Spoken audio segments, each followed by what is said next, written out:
ظهر دين المؤيد بظهور النبي أحمد يا هنانا بمحمد ذلك الفضل من الله।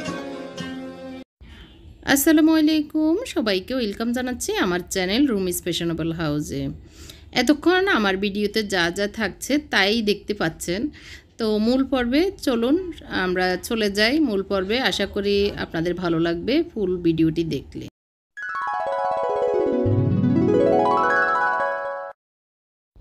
নাস্তা কি বানাবো রাতে আমি চিন্তা করে মাথায় সেট করে রাখি শোয়ার আগ দিয়ে। আজকে পরোটা বানাবো আর সবজি ভাজি করব, এটাই প্ল্যান ছিল। তো সেই অনুসারেই সবজি কেটে নিয়েছি, মিক্স কয়েক পদের সবজি কুচি করে নিয়েছি। তার জন্য আমি তেলে পেঁয়াজ আর কাঁচামরিচ দিয়ে দিচ্ছি। আর প্রথমে আমি দিয়েছি কারি পাতা আর জিরা, আস্ত জিরা, ওগুলোকে একটু ভেজে পেঁয়াজ কাঁচামরিচ দিয়ে দিচ্ছি।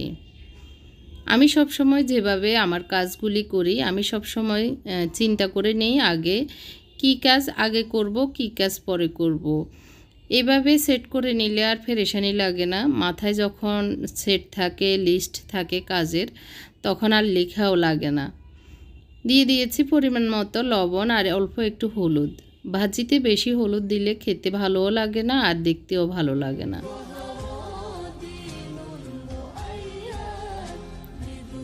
যারা আমাকে নতুন দেখছেন, এখনও আমার চ্যানেলটি সাবস্ক্রাইব করেননি, তাদেরকে অনুরোধ করব আমার চ্যানেলটি সাবস্ক্রাইব করে পাশের থাকা বেল বাটনটিও চাপ দিতে, যাতে করে আমি যে নিয়মিত ব্লগ দিই সেগুলির নোটিফিকেশন আপনার কাছে চলে যায়।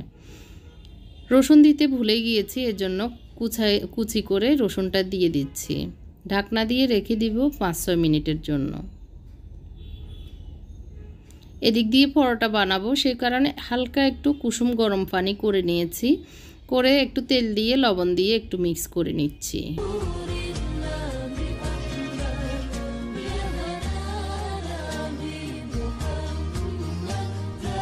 আমি পানির পরিমাপটা আসলে নিজের আন্দাজ মতোই নিয়েছি, কতটুকু আজকে আমার লাগবে 2 কাপের মতোই হবে।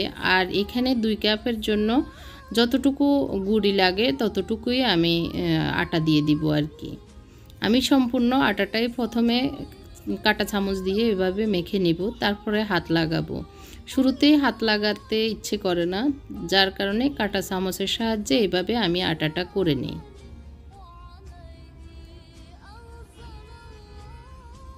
হালকা একটু কুসুম পানি দেওয়াতে পরোটাগুলি অনেক সফট থাকে, নরম হয়, এজন্য খুবই ভালো একটু হালকা কুসুম গরম পানি দিতে পারলে।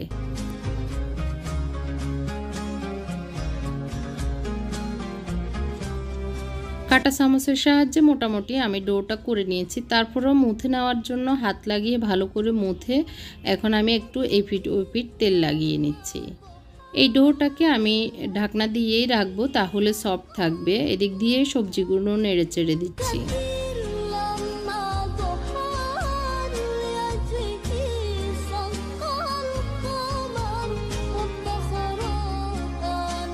পরোটা বানানোর জন্য প্রস্তুতি নিয়ে নিয়েছি। পরোটাগুলো বানিয়ে আমি প্লেটে রেখে দিব, যখন সবাই উঠবে গরম গরম ভেজে দিব।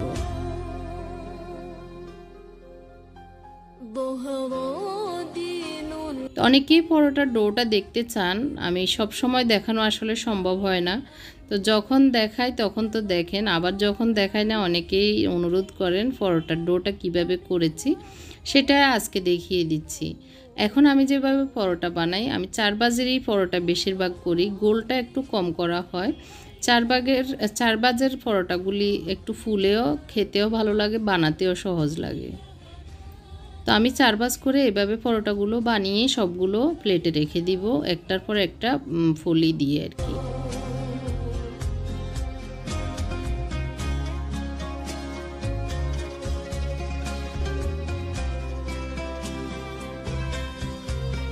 এই তো একটা একটা করে এইভাবে রেখে দিব আর কি। তো একটা বানিয়ে রেখে আরেকটা ফলি দিয়ে দিব, আবার বানিয়ে আবার ফলি দিয়ে দিব, এভাবে করে সবগুলো বানিয়ে রাখবো। বানিয়ে রেখে আমি চলে এসেছি। এটা আমার রুমের সাইড টেবিলের উপরে এই স্ন্যাক্স প্ল্যান্টটা ছিল, তো সেটাকে আমি ড্রয়িং রুমের এই জায়গাটা নিয়ে আসতেছি। আর আজকে একটু ড্রয়িং রুমটা ক্লিনিং করব, মানে একটু ধুলাবালিগুলি পরিষ্কার পরিচ্ছন্ন করব। সেই কারণে এই রুমটা আগে পরিষ্কার করে তারপরে আবার রান্নাঘরে যাব। সবাই উঠলে একবারে পরোটা ছেঁকে দিব। আমার হাজব্যান্ড উঠে উনি কোরআন শরীফ পড়তেছে জোরে জোরে, আমি শুনতেছি আর কাজ করতেছি। আমার অনেক ভালো লাগতেছে, শোনা হচ্ছে, সোয়াব হচ্ছে, অনেক কিছু জানাও হচ্ছে। ফুল ফুটে যেমন ঝরে তেমন খোদার বাগান। আমি এখানে একটু গাছগুলি দিয়ে উঁচা নিচা করে এভাবে মানে হাইটটা ঠিক করে দিচ্ছি, কিন্তু দেখি ভালো লাগলে এভাবে রাখবো, না হয় আবার একটু ওলট পালট করব। গাছগুলি যেগুলি মরা পাতা সেগুলি ফেলে দিচ্ছি, আর পাতাগুলো ভালো করে মুছে নিচ্ছি। একটা একটা করে ধরে ধরে মুছে নিলে পাতাগুলি অনেক সুন্দর পরিষ্কার থাকে। আর নিজের হাতে মোছামাছির কাজগুলি করতে পারলে অনেক ভালো। যতই আমরা কাজের লোক দিয়ে করাই, নিজে না করলে কাজের লোক দিয়ে করালে মনের মতো হয় না। আয়ু কতক্ষণ কার এখানে কে বলো জানে। ফুল ফুটে এই যে উনি পড়তেছে জোরে জোরে, আমি শুনতেছি। বাগানে আয়ু কতক্ষণ কার। তো এই সাইডটা মোটামুটি আমার মোছামাছি এবং পরিষ্কার পরিচ্ছন্ন করা শেষ। এখন আমি চলে যাব জুতার বক্সের উপরের সাইডটা মোছামাছি করতে। তাই থাকতে সময়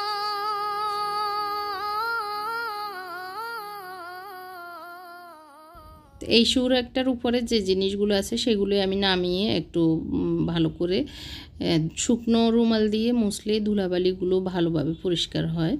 মাঝে মধ্যে ভিজা রুমাল দিয়েও মুছি, তো বেশি হলে ধুলাবালি বেশি হয়ে গেলে কিন্তু ভিজা রুমাল দিয়ে মুছতে গেলে অনেক বেশি আরও কাদা কাদা হয়ে যায়। এর জন্য একটু শুকনো রুমাল দিয়ে আবার ভিজা রুমাল দিয়ে মুছলে অনেক ভালো হয়। ভালো করে ঝেড়ে টেড়ে মুছে টুছে আমি এখন জিনিসগুলো আবার জায়গায় রেখে দিচ্ছি।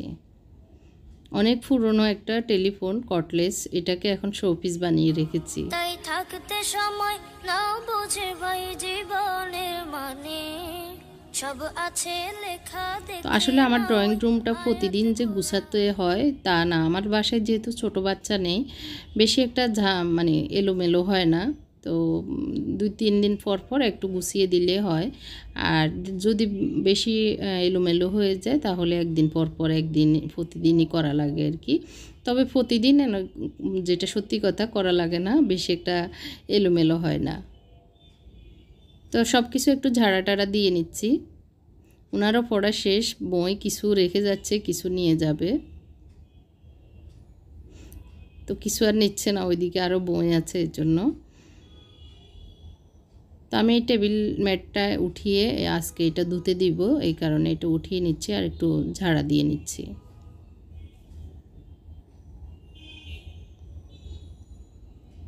তো এই তো ড্রয়িং রুমটা গুছানো মোছামাছি ক্লিন করা শেষ, এখন ঘর ঝাড়ু দিয়ে দিব। তো এদিক দিয়ে সবাই উঠে গিয়েছে, আমি পরোটা ছেঁকে নাস্তা দিয়ে দিচ্ছি। ভাজি দিয়ে দিয়েছি, মানে ভাজি বাটিতে ঢেলে নিয়েছি, হয়ে গিয়েছে। এখন পরোটাগুলো সেঁকে সব নিচ্ছি। আছে লেখা দেখে না ওই আয়াত কোরআনে। ফুল ফুটে যেমন ঝরে তেমন খোদার বাগানে আয়ু। তো যারা ডায়েট করছেন বা যারা স্বাস্থ্য কমাতে পেরেছেন অনেক বেশি, তাদের কাছ থেকে আমি টিপস চাই, আপনারা কিভাবে করেছেন পরামর্শ দিবেন। আমি তো আসলে সকালবেলা ডিম বাদাম এগুলিই খাচ্ছি, আর হচ্ছে অ্যাপেল সিডার ভিনেগার, শসা, বাদাম এইসবই। তারপরে দুপুরে আবার সবজি এরকম করছি। 2 কেজির মতো কমেছি, 1.5-2 কেজির মতো আর কি, 1 সপ্তাহ 10 দিনে। তো তারপরে আপনারা যারা অভিজ্ঞ, অনেক বেশি কমাতে পেরেছেন ডায়েট করে, তাদের কাছ থেকে পরামর্শ চাই। অনেকেই অনেকে বলছেন এভাবে আমার ডায়েট হচ্ছে না, আবার অনেকেই বলছেন এভাবে করতে। তো আপনারা আমাকে পরামর্শ দিবেন, আর আপনাদের উৎসাহ পেলে আমি কিন্তু আরও বেশি করতে পারবো। এমনিতে আসলে অনেক মানে কষ্ট হচ্ছে, আসলে কষ্ট অনেক। তারপরও মনকে শক্ত রেখে চেষ্টা করতেছি, বাকিটা আল্লাহর উপর ভরসা। পরোটাগুলো খুব সুন্দরভাবে ফুলে যাচ্ছে। আসলে ডায়েট করতে গেলে ডিম খেতে 2-3 দিনের পরে আর খেতে ইচ্ছে করে না।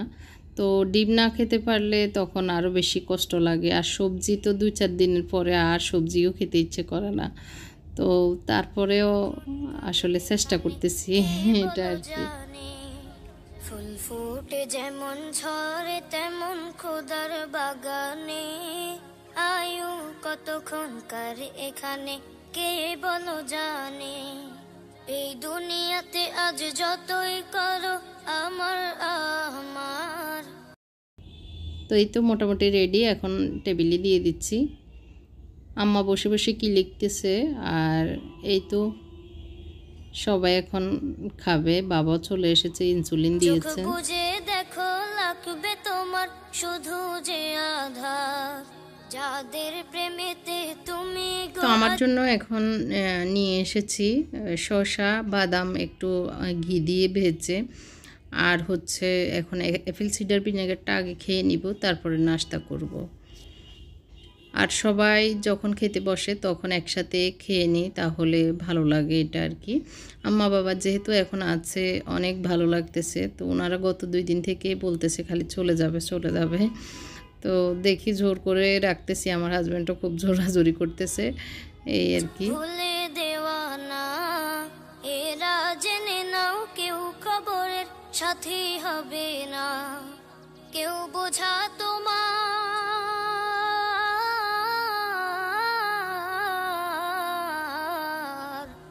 তো খেতে বসলে আসলে আমার হাজব্যান্ড খুব জোরাজোরি করে, রুটি পরোটা যেটাই খেতে বসে জোর করে দিয়ে দিয়ে।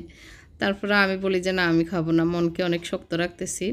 তো বলে যে তুমি দুর্বল হয়ে যাবে, তুমি অসুস্থ হয়ে যাবে, খাও খাও এরকম আর কি।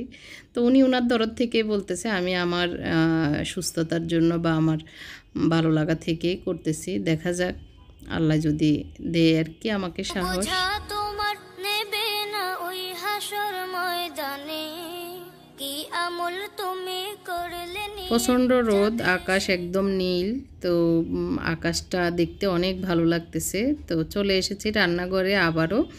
দুপুরের রান্না আজকে পুঁই শাক রান্না করছি, ছোট মাছ একটু ভুনা করে রান্না করছি, আর হচ্ছে কোরাল মাছ রান্না করেছি একটু মাখা মাখা করে। ওই দিন ভাজি করেছি, ভাজির চেয়েও আমার মনে হয় কোরাল মাছটা এইভাবে একটু মাখা মাখা করে ঝোল করে রান্না করলে খেতে ভালো লাগে, এই কারণে মাছ রান্না করি আমি সবসময়। একটু এইভাবে ভুনা করে রান্না করলে ভালো লাগে, সেই জন্যই এভাবে রান্না করি। তো এই মাছটা হয়ে গিয়েছিল, তারপর আর একটু জাল দিয়ে নিয়েছি। এদিক দিয়ে এখন একটু খাসির মাংস রান্না করব। সরিষার তেল দিয়ে রান্না করছি যাতে আমি একটু খেতে পারি। তো সব কিছু সরিষার তেল দিয়ে রান্না করি এখন। ওদের মানে বাচ্চারা শুধু ডিম ফোস, তারপরে ওদের কিছু কিছু আইটেম আছে ওরা সরিষার তেল দিলে বুঝে যায়, তখন ওদের জন্য সয়াবিন তেল দিই, না হয় সব কিছুতেই সরিষার তেল বা অলিভ অয়েল এগুলি দিয়ে রান্না করি। পেঁয়াজটা একটু বেশি দিচ্ছি, দিয়ে এখন আদা রসুন দিয়ে দিব। প্রেশার কুকারে রান্না করলে খুব সহজে হয়ে যায়, এর জন্য প্রেশার কুকারে রান্না করি। আর এখন তাড়াহুড়ো করে রান্না করছি, রান্না করেই বেরিয়ে যাব। 11:30-12টা বাজলেও আমি আর আমার হাজব্যান্ড একটু বাইরে যাব, একটা কাজ আছে, এই কারণে। এখানে দিয়ে দিচ্ছি হলুদ পাউডার 1.5 চামচ, মিক্স মশলা এখানে আমি ঘরে করা আর কি, একদম গরম মশলা থেকে শুরু করে মাংসের মশলা যা যা লাগে সবই দিয়েছি। আর একটু হাঁসের মাংসের মশলা করেছিলাম, সেটাও একটু দিয়েছি, দিয়ে ভালো করে এগুলো ইয়ে করে নিচ্ছি, ভেজে নিচ্ছি। তেমন খোদার বাগানে, আয়ু কতক্ষণকার এখানে কে বলো জানে। গুঁড়ো মরিচ হলুদ একসাথে আমি করে নিই 2 কেজি করে। তো হলুদটা এখনও আছে, কিন্তু গুঁড়ো মরিচটা শেষ হয়ে গিয়েছে, যার কারণে আজকে সবগুলো রান্নাই কাঁচামরিচ দিয়ে রান্না করছি। তো মাংসটাও এখন কাঁচামরিচ দিয়ে রান্না করছি। তো ভালো করে নেড়ে চেড়ে ঢাকনা দিয়ে রাখবো, কষানোটা হলে তারপরে একবারে দমে দিয়ে দিব আর কি। আর এখন তাড়াহুড়ো করে রান্না করছি আমি এবং আমার হাজব্যান্ড, যেহেতু বাইরে যাব, একটু দরকার আছে, বাইরে যেতে হবে। তো হয়তো আসতে একটু লেট হবে, আম্মা বাবাকে সব টেবিলে দিয়ে দিবে, আমার বড় ছেলে বলে রেখেছি, তো ও দিয়ে দিলে ওনারা নিয়ে খেতে পারবে এরকম আর কি। তো লবণ দিতে প্রথমে ভুলে গিয়েছি, এই কারণে এখন লবণটা দিয়ে দিচ্ছি। দিয়ে এখন শাক রান্না হয়ে গিয়েছে, একটু বাগার দিয়ে দিচ্ছি অলিভ অয়েল দিয়ে। বাগার না দিয়ে রান্নাটা এমনিতে করলে ভালো হতো, তো বাগারটা নাকি এখন দেওয়া ভালো না, কিন্তু শাক তারপর সবজি এগুলিতে বাগার দিলে আমার কাছে একটু স্বাদ লাগে, মজা লাগে আর কি। আয়ু কতক্ষণ কার এখানে কে বলো জানে, ফুল ফুটে যায়। তো কি রান্না করেছি আরেকবার এক নজর দেখিয়ে দিচ্ছি। শাক রান্না করেছি, এই যে কোরাল মাছ রান্না করেছি, ছোট মাছ রান্না করেছি, আর হচ্ছে ভাত, আর মাংসটা তো হচ্ছে। তো এই তো আমি রেডি হয়ে নিয়েছি, এখন চলে যাব। আমার হাজব্যান্ড রেডি হয়ে নিয়েছে, উনি কি যেন ফোনে কথা বলতেছে, তো এই জন্য আমি বারান্দায় এসেছি। তো যারা আমাকে পছন্দ করেন, আমার কথাগুলিও নাকি আপনাদের কাছে অনেক ভালো লাগে, তাদেরকে অসংখ্য ধন্যবাদ। এভাবে আমাকে সাপোর্ট দিয়ে যাবেন। আপনাদের একটি কমেন্ট, একটি লাইক আমার কাছে অনেক বেশি মূল্যবান। আসলে সব সময় কমেন্টের উত্তর দেওয়া পসিবল হয়ে ওঠে না, সেই জন্য আসলে আমি বেশি দুঃখিত এবং লজ্জিত। তো দেখতে দেখতে আমরা আসলে যে জায়গায় আসার কথা ওই জায়গায় এসেছি, এসে এখন বাসার দিকে চলে যাব আর কি, কাজ শেষ হয়েছে। তো নিচে নামার পরে একজন ভিউয়ার্স ইয়ের সাথে, আন্টির সাথে দেখা হয়েছে। তো ও দেখে আমাকে ডাক দিল, আসলে আমি তো আর চিনি না, উনি চিনেছেন এই জন্যই। তো ওনার সাথে কথা হয়েছে। একজন মেয়ে কক্সবাজার থাকে, ওনার একটা ব্লগ চ্যানেল আছে, আমি নামটা ভুলেই গিয়েছি। তো আপনাদের যখন দেখা হয় আপনাদের কারোর সাথে, তখন আমারও ভালো লাগে, আপনাদেরও আশা করি ভালো লাগে। তো আজকের মতো এখানেই বিদায় নিচ্ছি। আল্লাহ হাফেজ, আসসালামু আলাইকুম।